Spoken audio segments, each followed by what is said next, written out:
I've had a lot of questions concerning 190SL Solex induction system in terms of what's correct, what needs to be there when you're trying to install original Solexes after Webers or Mikunis have been installed, or if you have to install your carburetors after a long period of time. And I thought I'd try to cover all aspects with a video for you. In terms of this, a lot of the parts we have here have been supplied by the owners, so this is not what I would call concours correct. The hot choke mechanism, these stands right here should be white cad. The bolt right here should be black. I believe the throttle linkage, throttle shaft should all be black oxide.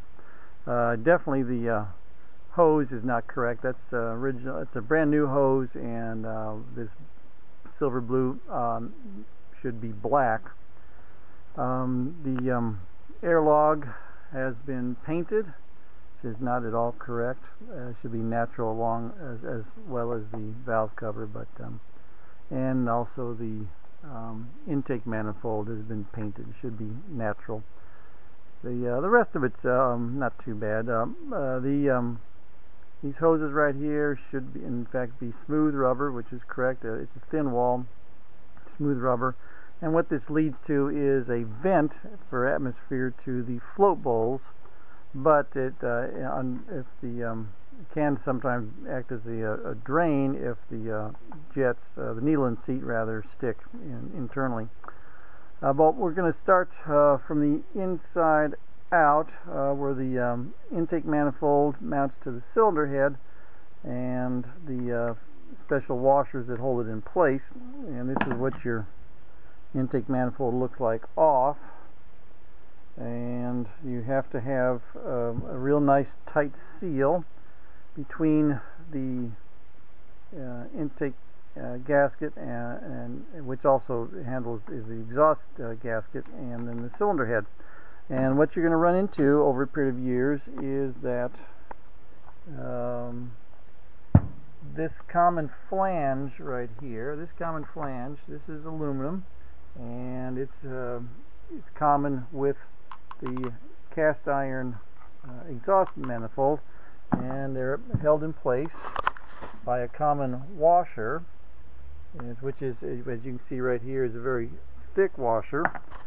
And what happens is the aluminum will migrate and become thinner than the cast iron, and what happens is the washer is actually pressing against the cast iron, but it will not be fully pressed, pushing against the aluminum. And what happens is you will get an intake manifold leak, and sometimes you can actually grab the intake manifold and pick it up, or you can take a feeler gauge, just slip down in there and see if you've got gaps. Because if you've got an intake leak, a vacuum leak, you're just not going to be able to tune the carburetors. Nothing's going to run right. And you need to use these extra thick washers. These are not original. The original ones actually had a bevel right here. But a lot of times they're lost, and you have to use these extra thick washers. You cannot use a standard flat washer or even double up two on top of each other. It just won't work. Let's see, and then in addition to mounting of the intake manifold, we're going to go down here real quick. We've got the support arm for the carburetors, which is very important because there's an awful lot of weight hanging off the side of this engine, so you have to have this support arm in position, and it does in fact require a spacer. I don't know why they couldn't have engineered it better, but you know, you have to have a spacer, and it goes up and attaches underneath the intake manifold. Now then, the other parts that well, let's go back here. In addition to that, we've got the drain, the carburetor drain. Instead of making decent carburetors, they made carburetors that are known to dribble fuel, and so we got this carburetor drain, and it attaches to your support rod for the carbs, and it drains. The drain goes down past the engine to dribble on the ground, and the reason for that is if you don't have the drain in place, the drain drips right on the dripping fuel drips right on the exhaust manifold and really stinks. Now then, in terms of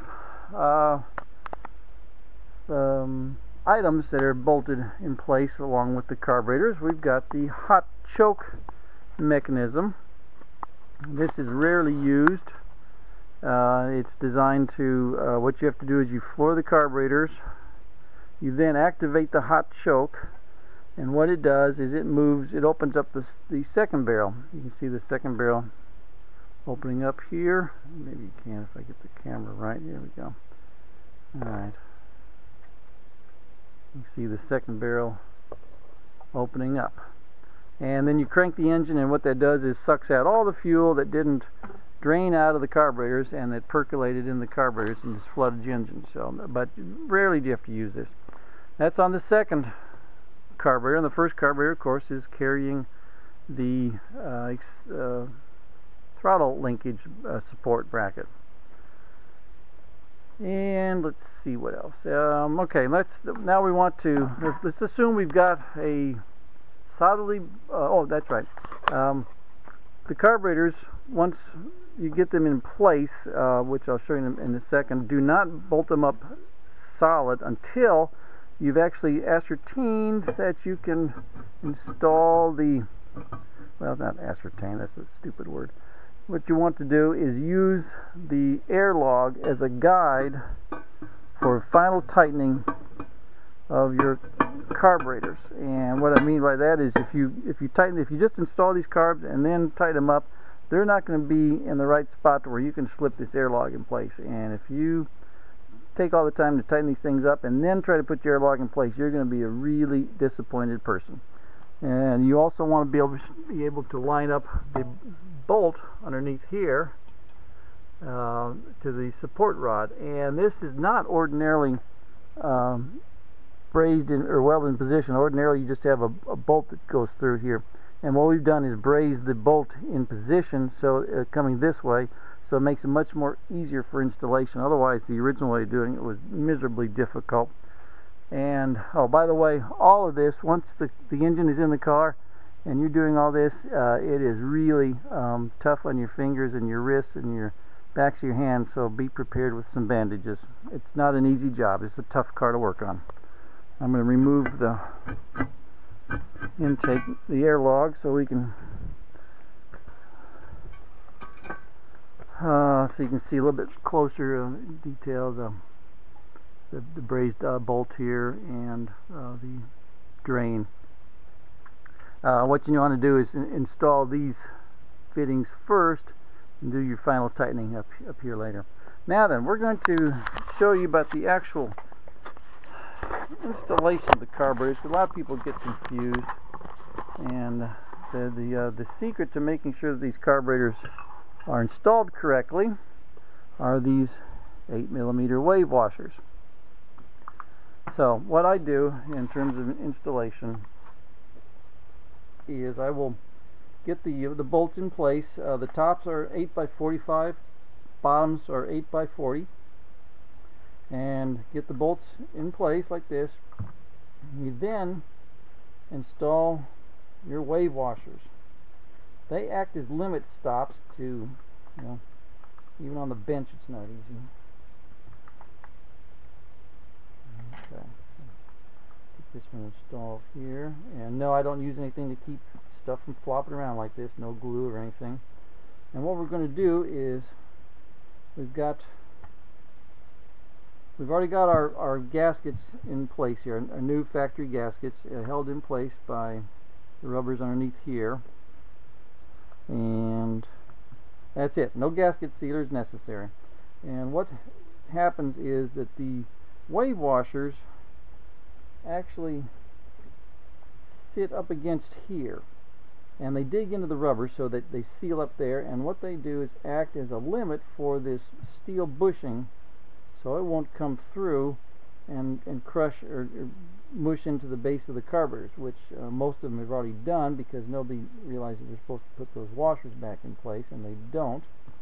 And I think even these carburetors have suffered yeah, this one in particular, this hole right here in particular, has got a pretty good dent in it right there. So let's imagine you've got all your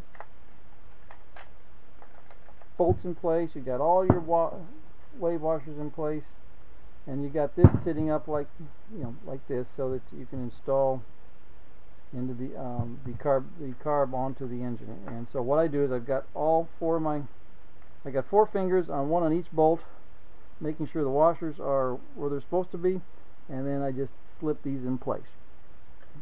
And so let's imagine this is up like this, and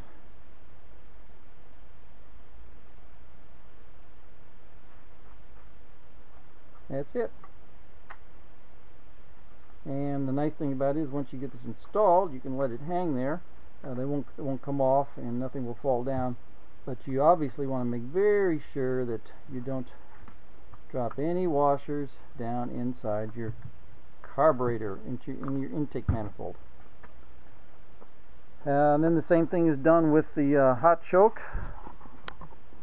And in terms of installation, I usually do the first carburetor, the one that's closest to the radiator, first, and then the second carburetor closest to the firewall next. And then once you got these on here loosely, you put your air log in place, and then you do your final tightening. Try not to, you don't want to over tighten these, you want to do them in a crisscross pattern. And one of the best things that one of the best tools you will ever purchase is a set of 1/4-inch drive combination sockets, or universal, combination sockets, and especially the 14mm, which is what size these bolts are if you're installing original bolts, because the 14mm with extensions gets right up in there really well. And you need the universal. If nothing else, you can use a 3/8 universal, but that's a lot of meat up inside there. Let's see, I also forgot to mention on the intake manifold, you want to make sure you've got good fittings here, and you want to make sure you've got good heater hoses right here. And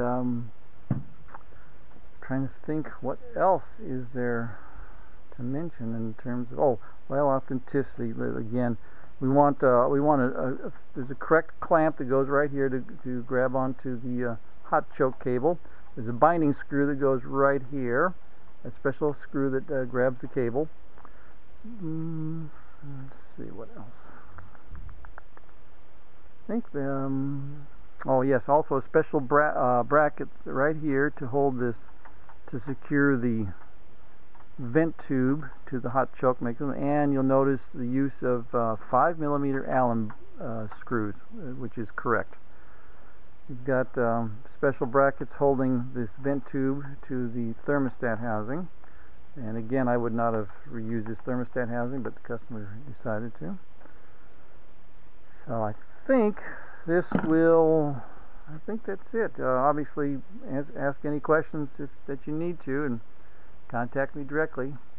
Good luck, and watch out for your fingers.